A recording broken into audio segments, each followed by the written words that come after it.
Wars are won and lost not just on battlefields, but on infrastructure, supply lines, and fuel that keeps tanks rolling, jets flying, and armies marching.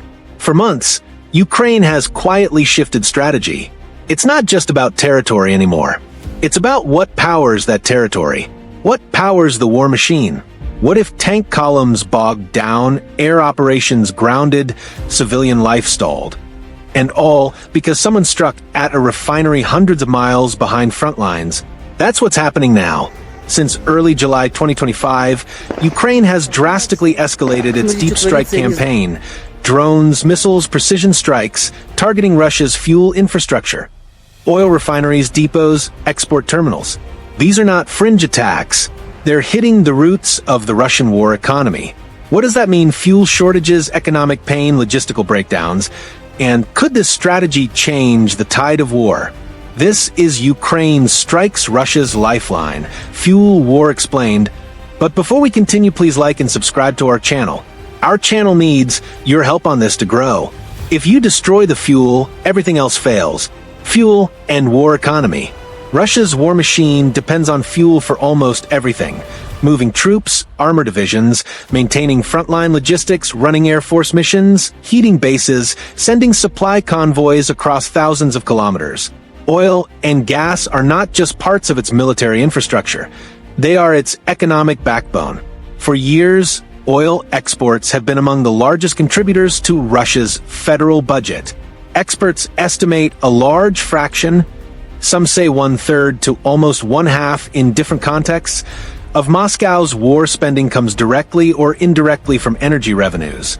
Fuel infrastructure vulnerability. Refineries, pumping stations, depots, export terminals are fixed, expensive, often far from the front line, but not always safe. They sit in remote or well-defended zones, but they're still susceptible to long-range drones, missiles.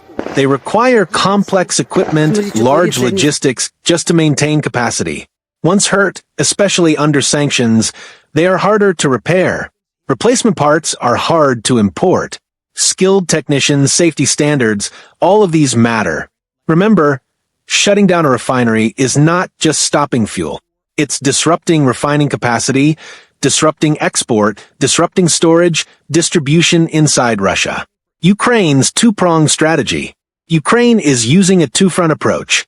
Prong 1. Strike inside Russia, the refineries, depots, export terminals. Prong 2. Target the severed supply chain, pipelines, ports, export nodes, storage. Disrupt the flow from production to battlefield. These combine to not only physically reduce fuel, but also to choke off revenue from oil exports, one of Russia's key financial arteries. The targets are farther, the damage deeper, the strategy sharper. Major strikes. In Bashkortostan, Ukraine struck the Gazprom Naftahim Salavat facility deep inside Russian territory, far from the front lines, 300 km away. This refinery is enormous and significant. Another refinery in Volgograd has also been hit. That region is critical for supplying fuel to Russia's southern military districts. The Kurishi oil refinery in the Leningrad region was struck with drones. Fires damage. It processes hundreds of thousands of barrels per day. The strike-affected capacity significantly, though exact, output losses are disputed. Export node attacks. Ukraine damaged or forced shutdowns in key terminals like Primorsk on the Baltic Sea. Primorsk has the capacity to load around 1 million barrels per day. When that port is disrupted, Russia's ability to export crude and refined oil products plunges. Also, UST Luga and other ports in the Baltic/Black Sea region, critical routes Russia uses to get oil to global markets, have suffered damage or operational disruptions. Capacity drops. Multiple reports now show Russia's refining runs have dropped to below 5 million barrels per day, the lowest since April 2022. Ukraine has reportedly hit 10+ refineries since July, bringing down somewhere between 15 to 20% of Russia's refining capacity. Some estimates show 17% or more, depending on output before strikes. Fuel shortages and domestic fallout. Reports from Russian regions confirm that many petrol stations have gone days or weeks without fuel deliveries. Some have been forced to shut down. Regions like Ryazan, Nizhny Novgorod, Saratov, Rostov, and even occupied Crimea have reported shortages. Gasoline prices are rising steeply. Diesel shortages more acute because diesel powers trucks, logistics, agriculture. Fuel for heating and transport is increasingly under stress. With every refinery burned, Moscow's options shrink. Military implications. Reduced fuel means slower convoys, less operational reach. Armored units might have to hold back. Supply lines become vulnerable. In full-scale war logistics, fuel is a limiting factor, not always the number of soldiers. Aircraft sorties, air support, helicopter operations need jet fuel and aviation fuel. Challenging to replace if refinery output falters. Ground units relying on diesel for tanks, APCs, trucks find supply irregular. Some regions may have to ration fuel or prioritize what movements to support. Economic consequences. Loss of export revenue. Even as Russia manages to ship oil via rerouted ports or shadow fleets, discounts, transport premiums, sanctions are shrinking profit margins. Ukraine's strikes force Russia to incur repair costs, reroute pipelines, and reinforce security around infrastructure. All these drain budget, domestic economic pain. Transportation costs rise, food and goods cost more. Because moving them uses fuel, inflation worsens. Citizens may see long queues, rationing, high prices at gas stations. All of this contributes to discontent. Economists are noting that fuel shortages are one of the top irritation points for ordinary people. Government and budgetary strain. Russia may have to divert funds meant for other sectors to security, better defenses around refineries, anti-drone systems, insurance, repairs. Maintenance costs of damaged infrastructure increase. It could force Russia to cut production, accept less oil through certain pipelines, or reduce storage if pipelines and terminals are disrupted. Transneft has reportedly warned producers they might have to adjust output or stockpiling due to infrastructure damage. Psychological/political effects. As fuel shortages spread beyond border regions into central Russia, citizens feel it. Waiting in lines, paying more, seeing fewer deliveries at gas stations, all add up. It erodes confidence in the government's ability to protect normal life. Domestically, this matters politically. Moscow must respond either via propaganda, measures to reassure people, or risking unrest. Moscow fights back, but can it stop the bleeding? Harden and defend. Russia is increasing anti-drone defenses around refineries and terminals. Some new radar installations surface to air defenses, patrols, and security protocols likely being upgraded. Increased operational security.